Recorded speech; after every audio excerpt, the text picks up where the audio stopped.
Welcome to Busy Bee by Cindy. Today I'm going to show you how to make an Olson mask, and you can download the pattern and instructions from the website, and I'll put the link in the information below.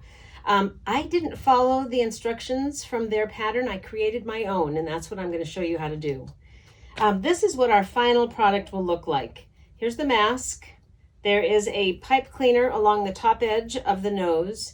And then because I made this one for my husband, we live in the Bay Area, we're Giants fans, he wears hearing aids and can't wear the elastic that goes behind his ear because it interferes with where his hearing aid sits. So this is a strip of t-shirt fabric, and this is one of those little thingy-majigs that slides up and down. You can make it tighter or looser. So this will fit over his mouth. These will go behind his head, and then it won't interfere with his hearing aid. So let me show you how we did this. This video is going to show you how to create the Olson mask pattern. If you go to their website, and I'll put the link in the comments below, you can print out this pattern. There are pages of instructions. I'm going to ask you to completely ignore these instructions.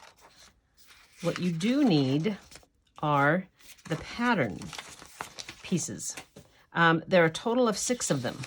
So here's cheek 1, mouth 1, face 1, face 2, mouth 2, cheek 2. So you're going to cut these pattern pieces out with your paper scissors, not your fabric scissors. So you want 1 of each of these. All right, so cut those out. I'll be right back. Here are the 6 pattern pieces all cut out. You can see that these have been used quite a bit. And I have these pinned onto fabric, just so you can see. Now this fabric is the same on both sides. It doesn't matter which way is right side up or right side down. And there's a stack of 4 pieces of fabric here. So I have the cheek 2 and the mouth 2 pinned on this fabric. And usually when I make these masks, I am making them to sell. So I want to cut out as much fabric at a time as I can. So typically I'll have a stack of 8 layers of fabric here to cut out. Right now I only have 4 because I just grabbed some scraps to work with. So you can see how I have pinned these on, and now I'll cut them out.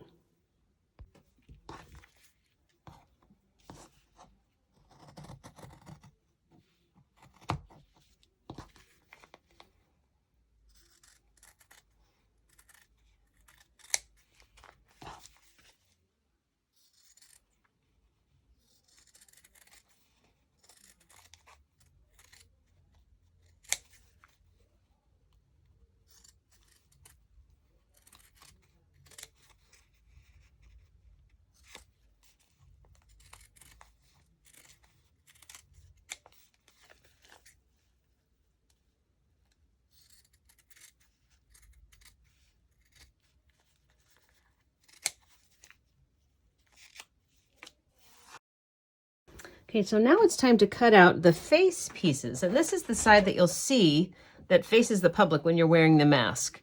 These, the cheek and the mouth pieces, they're going to be on the back side of the mask, so you won't see that. That's why I just used plain black fabric for that. The face pieces you are going to see.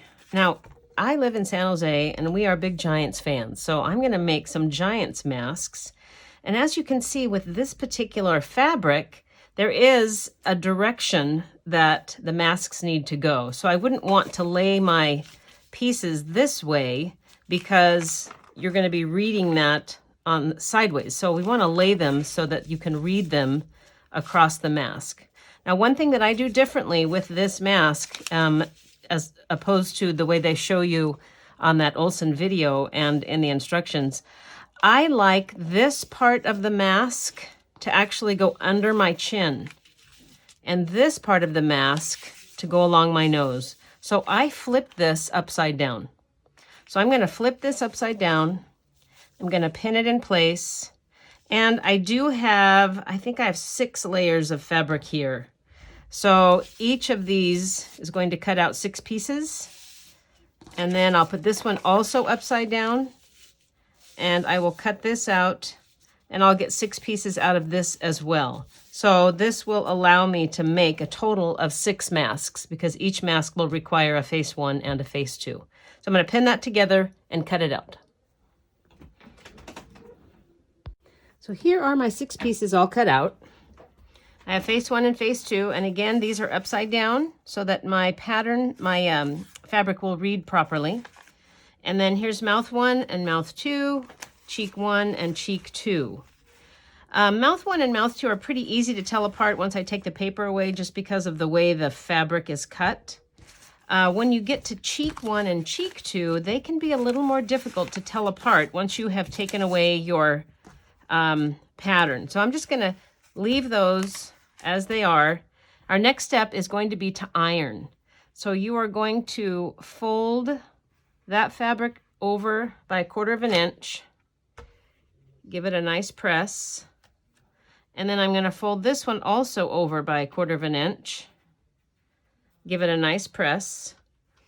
Now these are the mouth pieces.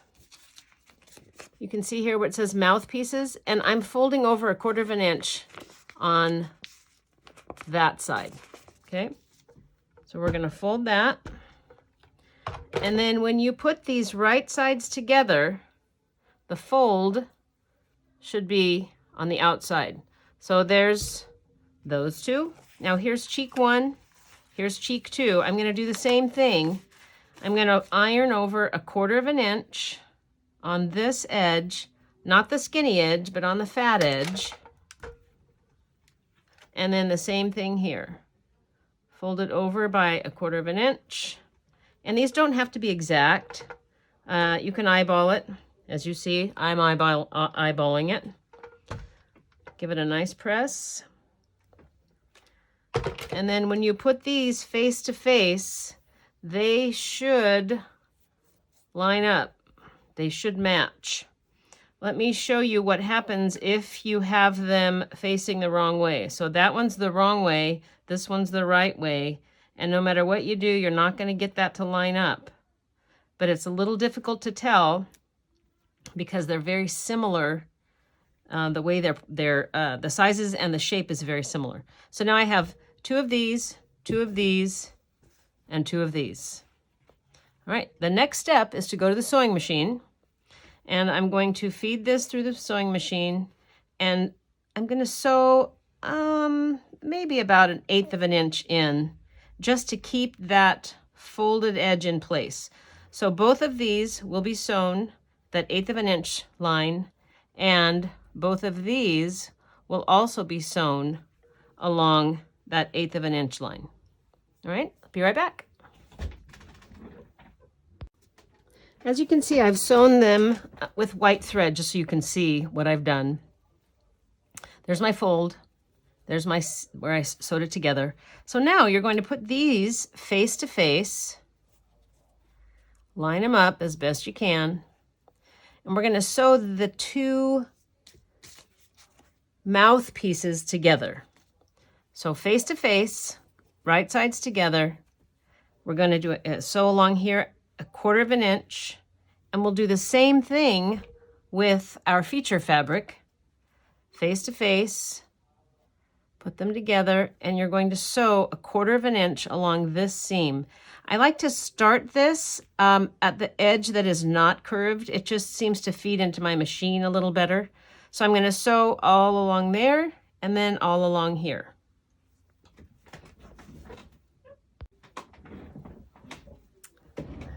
I've sewn both of these pieces together. You can see that, and I've sewn these together. And I'm going to set the seam. Then I'm going to iron the seam open so that we can put them together and they'll nest a little better when we put them together. When I iron the seam open, I just get this parted a little bit, if I can get those separated. There we go. With my fingers, I just hold that back and pull that seam apart and try to open that and iron it as flat as I can. Let me show you what that looks like once I've done that.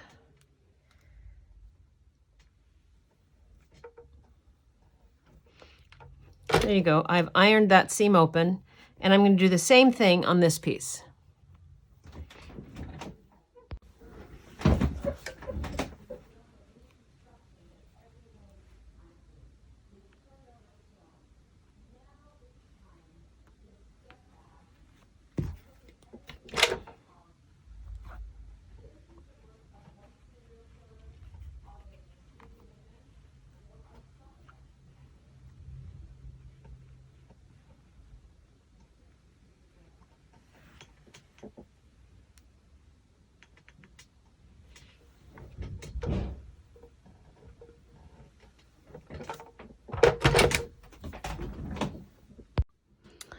Once you have these pieces ironed open, you're going to fold this open.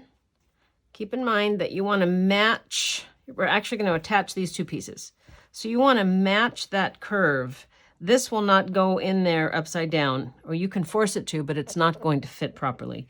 So don't force it. Make sure that you've got that right. We're going to open this up. Again, right sides together. Open this up, right sides together. You're going to flip this one inside out a little bit. So you've got the right side here up against the right side here. And then I match these seams. That's the first place I put a pin. I hold those two wide open. The seam on the front and the seam on the back are ironed open, hold them open. And then I put a pin to hold those together. And I don't know how well you can see this, but I started the pin on the right side of the seam, and I brought the pin up on the left side of the seam. I'll do the same thing over here. I'm going to open those seams, hold them flat, put my pin in so that it starts on the left side of the seam and comes up on the right side of the seam. All right, so now we've got that in place. Lay this down and fold the top half away from you because we don't really need that right now. And you probably can't tell this very well, but the back of this has the fold on it. The front of this does not have a fold. You don't want that fold, that raw edge on this side. You want it to be inside the mask, and I'll show you what I mean by that. Now you're going to grab one of your cheek pieces, and you have to figure out which cheek piece goes on which side, because one cheek piece is for one side, the other cheek piece is for the other side. So if I put this one here, you can see that it pretty much lines up just like it should. However, I noticed that I have the raw edge of that fold up against here. I want right sides together. So I'm going to try this again. Now you can see if I put that down there and I line up the bottom, this piece does not line up properly. That's the wrong one. I'm going to grab this one, right sides together, put it down, line it up, and now I'm going to pin this in place. Put a pin there. Put a couple of pins along the bottom. Put another pin here.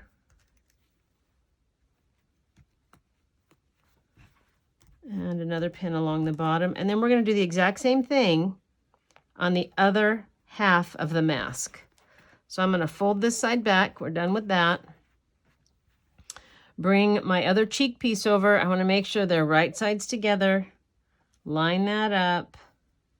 Once you get it lined up, pin it down. And then after you've pinned it in place, you're going to take it over to the machine and you're going to sew all the way around the entire mask, right sides together. And I typically start this, when I sew this together, I'll start here, sew 1/4 inch all the way around the entire mask. Let me do that and I'll show you what it looks like. As you can see, I've sewn all the way around, 1/4 inch around the entire thing. And again, I use the white thread so you can see that. And then I'm going to set this seam with an iron just to bury the thread into that fabric. I'm going to do that on both sides. And then I'm going to clip the corners. And then we're going to flip this right side out. So I'm going to clip each of these little corners off just so I don't have that bulk when I flip it over.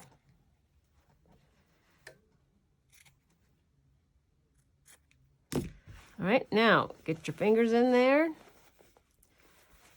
Push those corners out.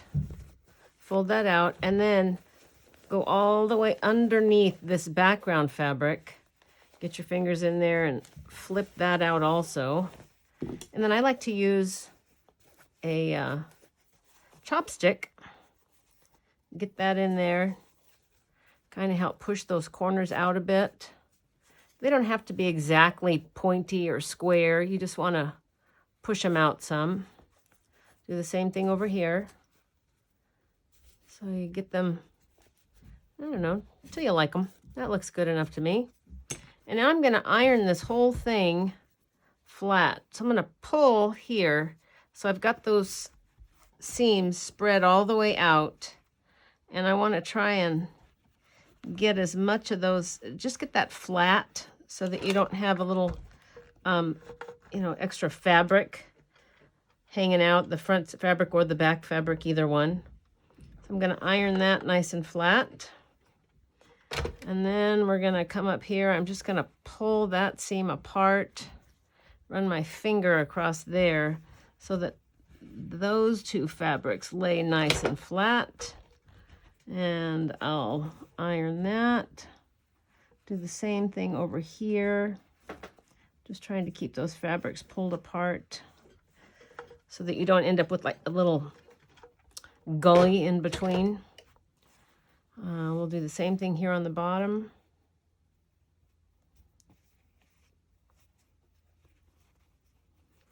Just trying to keep those as flat as possible. Hit that with the iron. So it's iron nice and flat. The same thing here. I'm going to pull that taut. And then iron this. And then I just want to make sure that I have this end ironed nice and flat as well. Okay, so I've ironed the two pieces of fabric together fairly well. Then I'm going to fold the whole thing in half. So this is the front of my mask. I'm going to fold it in half. Kind of push that seam out so it lays nice and flat. And then give it another iron. Just to kind of get that fold in place on the front fabric and on the back fabric. Okay, once we're at this point, we're ready to top stitch all the way around the outside edge. And before I do that, I'm going to flip each side over by about a 1/2 inch. I don't usually pin this. I'll just take this over to the machine and start sewing. And then when I get to this end, I'll flip it over by about a 1/2 inch. And I'm going to sew along here and then all the way around just to keep both of the fabrics in place. I'll flip this over and sew along here and all the way around. I am going to switch to black thread for this just because I don't really want the contrast of white thread showing up on the front of here. And I'll show you what that looks like.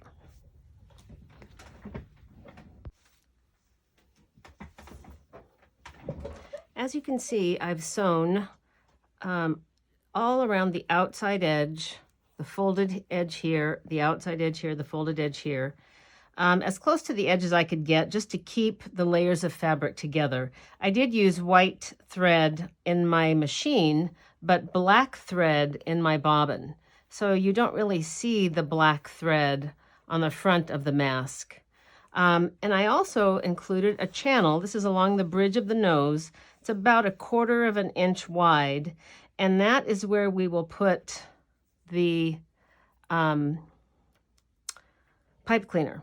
Now I've created this little tool. This is just wire. I don't know what gauge it is. It does bend, but it's heavy enough to hold this.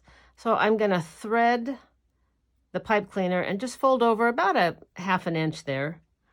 And you can get to that channel just by opening in this little pocket.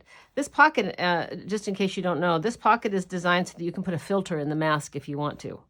So I'm going to thread my wire through that 1/4 inch channel.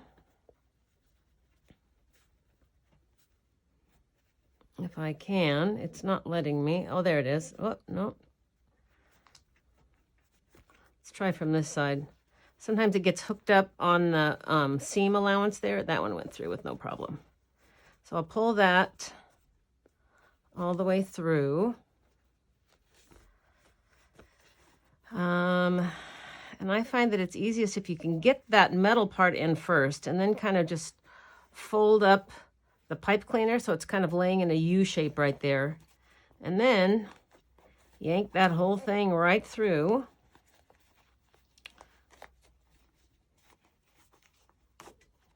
Keep pulling, kind of scrunch it up a bit, pull it through, and then unfold it so it's laying flat. And then you want the end of the pipe cleaner should be right at about that where the two pieces of fabric are pulled together. So I'm going to tuck that back in there, and then I'm going to kind of squeeze that fabric along, and I can feel the pipe cleaner. It's right there. That's the end. So I'm going to hold that tight and then just kind of scooch that along. So the pipe cleaner goes from about there to there. And then you can form it on your face like you want to. And then for the sections here, you can put elastic. You can put these little ear thingies, I don't even know what you call them, through. You'll weave it through there and then sew the two ends together so that you can adjust it. Or I'm going to give this one to my husband. He wears hearing aids, so he cannot wear anything where the elastic goes behind his ear because that's where his hearing aid sits. So I have strips of, this is just t-shirt fabric. I'll thread this through, bring it around, thread it through again, and then I will put a one of these little toggle things on the t-shirt fabric so he can adjust it across the back of his head. So you do whatever works for you, but that's basically what your finished mask will look like.